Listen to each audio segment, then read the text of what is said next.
The stadium fell silent. For a moment, nobody could believe what they had just witnessed. A 21-year-old from the Philippines, a country with no tennis tradition, no grass courts, and no Wimbledon champions, had just dismantled one of the greatest players of the modern era.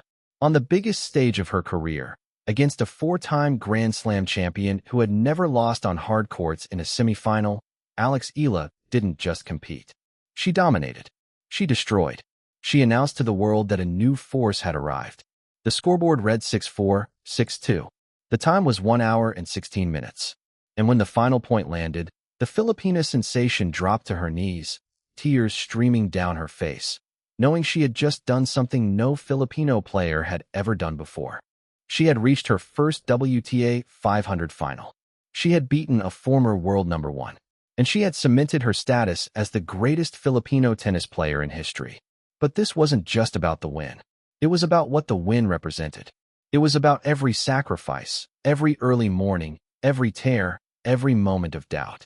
It was about proving that a girl from Quezon City, who trained on painted-over basketball courts, could stand on the same court as a legend and not just survive, but thrive.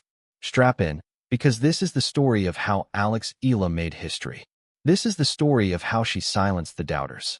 And this is the story of how she became the greatest Filipino tennis star ever. Before Eala could make history in Washington, D.C., she had to survive a gauntlet of some of the most talented players in the world. The Mubadala DC Open, a WTA 500 tournament, was stacked with Grand Slam champions and top 10 players, and Eala, ranked number 28 in the world, was determined to prove that her Wimbledon run was not a fluke. She had arrived in Washington with a new level of confidence, a belief that she belonged among the elite of the sport.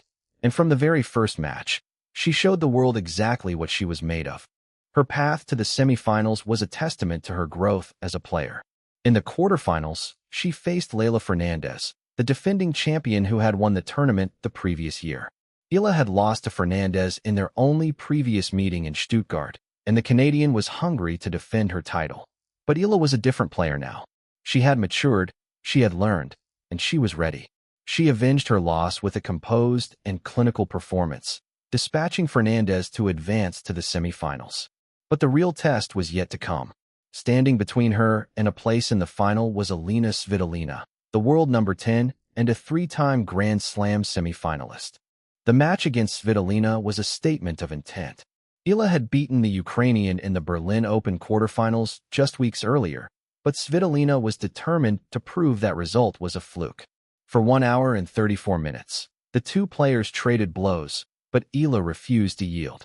She broke the veteran's powerful serve 6 times, dictating the pace with her aggressive ground strokes and unwavering composure.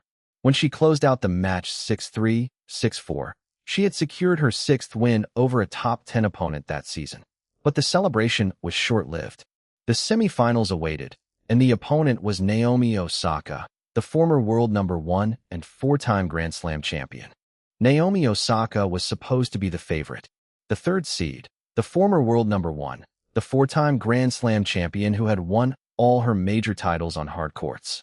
She was the player who had beaten the best in the world, who had conquered the sport's biggest stages, who had shown the world that she could handle any pressure. Eala had never faced her before. The tennis media had billed the match as a David versus Goliath encounter, a clash between a rising star and an established legend. But Eala did not see it that way. The Filipina had a different mindset. She saw the match as an opportunity to prove that she belonged, an opportunity to show the world that the Eala effect was real. She had already beaten some of the best in the world, including Iga Swiatek, Elena Rybakina, and Elena Svitolina. She had a record of 7-4 against top 10 opponents, a testament to her ability to rise to the occasion. And she was not afraid of Naomi Osaka. She is, of course, an accomplished player, and I think she's made waves on and off the court for so many reasons, and there's so much respect for that. I'm really excited, Eala said in her on-court interview before the match.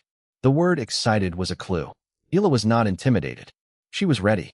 The match was scheduled for Saturday night, and the stadium was packed. Eala's fans were out in force, waving Philippine flags, chanting her name, creating an atmosphere that was electric and unforgettable. Osaka, ever the professional, acknowledged the support, but she knew she was in for a fight. What she didn't know was that she was about to be dominated. Eala did not just win, she controlled the match from start to finish. Her movement, her precision, her ability to read Osaka's serve, all of it was exceptional. For 1 hour and 16 minutes, she dictated the play. Osaka, who normally thrived on hard courts, was frustrated, struggling to find her rhythm. The match was a masterclass in controlled aggression. Eala and Osaka traded games in the opening set, with the Japanese star holding a slim 4-3 lead at one point. But Eala refused to let the momentum slip away. She stepped up her intensity, winning the next 3 games to take the first set 6-4. The crowd was on its feet. They had seen something special. Eala was not just competing, she was dictating the play. She had broken Osaka's serve at the crucial moment and shown that she was not afraid of the big stage. But the best was yet to come. The second set was even more dominant. Eala raced to a 2-0 lead, breaking Osaka's serve early and holding her own serve to love. Osaka tried to fight back, winning 2 of the next 3 games to close the gap to 3-2. But Eala slammed the door shut. Her ability to win points with her forehand, her composure under pressure, her relentless consistency, it was all on display. Osaka, who normally relied on her power game, was forced into 34 unforced errors, a staggering number for a player of her caliber. Eala, by contrast, had only 18 unforced errors. It was a performance that left the tennis world stunned.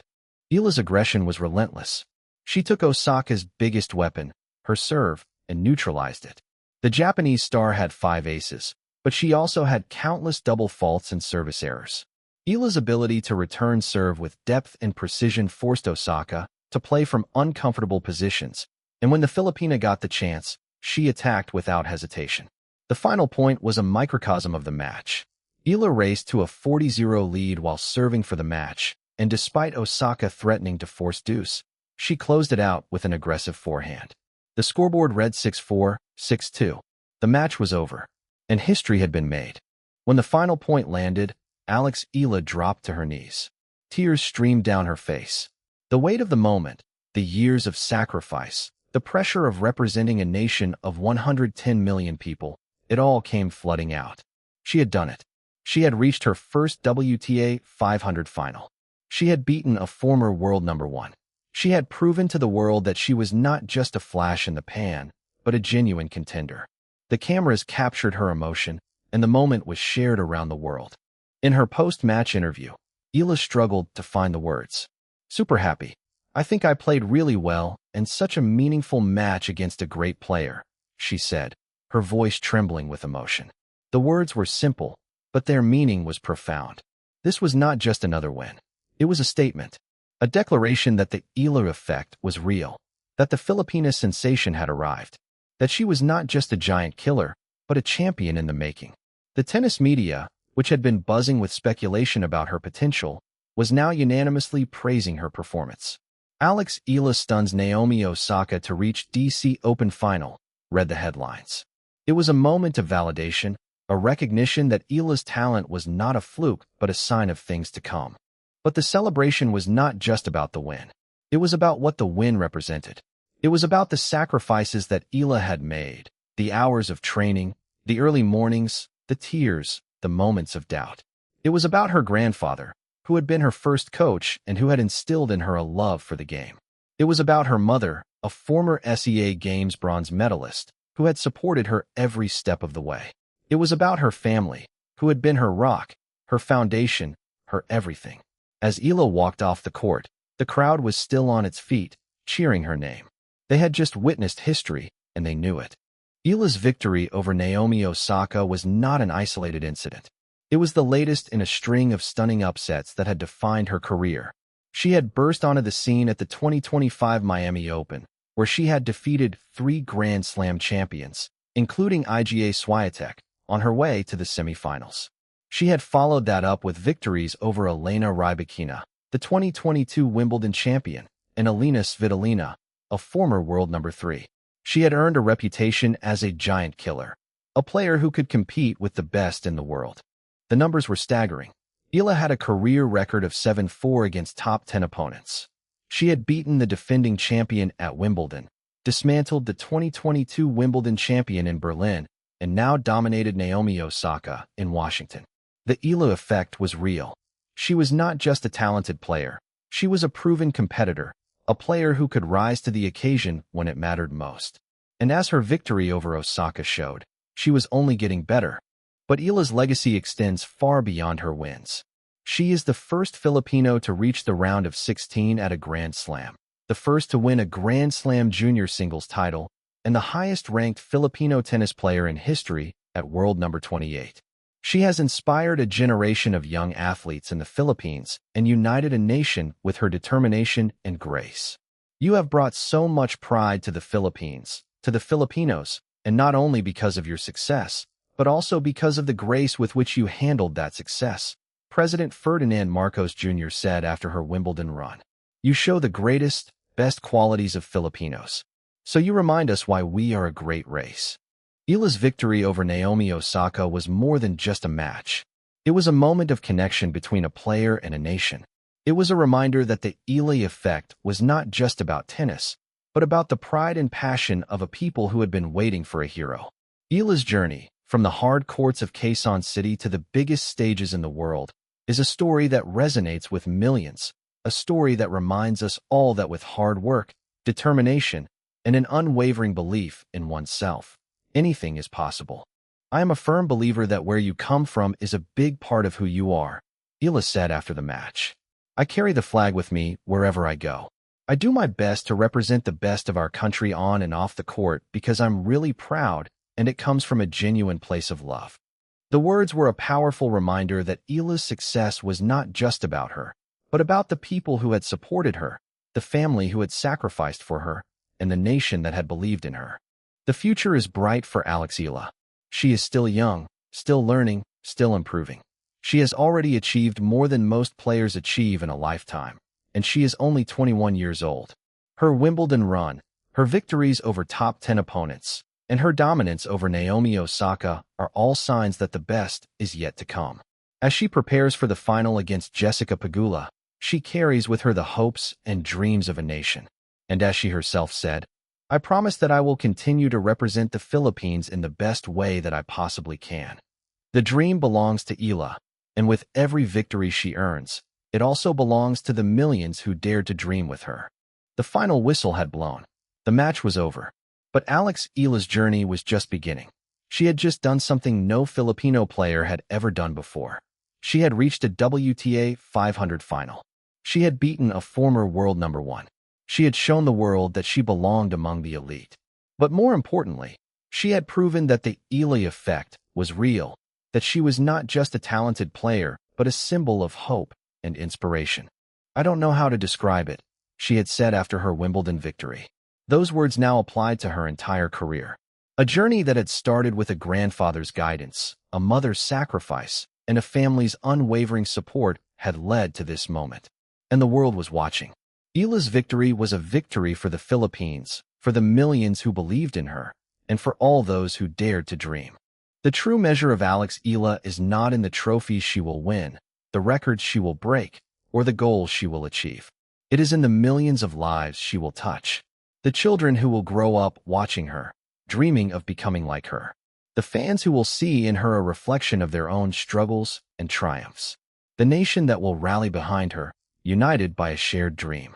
She will go down in history as one of the greatest to ever play the game, not just for what she will achieve, but for how she will achieve it.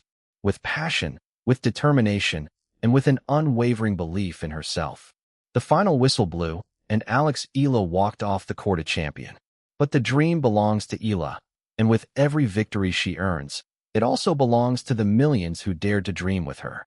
This was not the end, it was the beginning of a new chapter.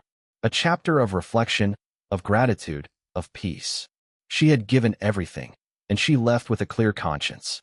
And that is the greatest legacy of all.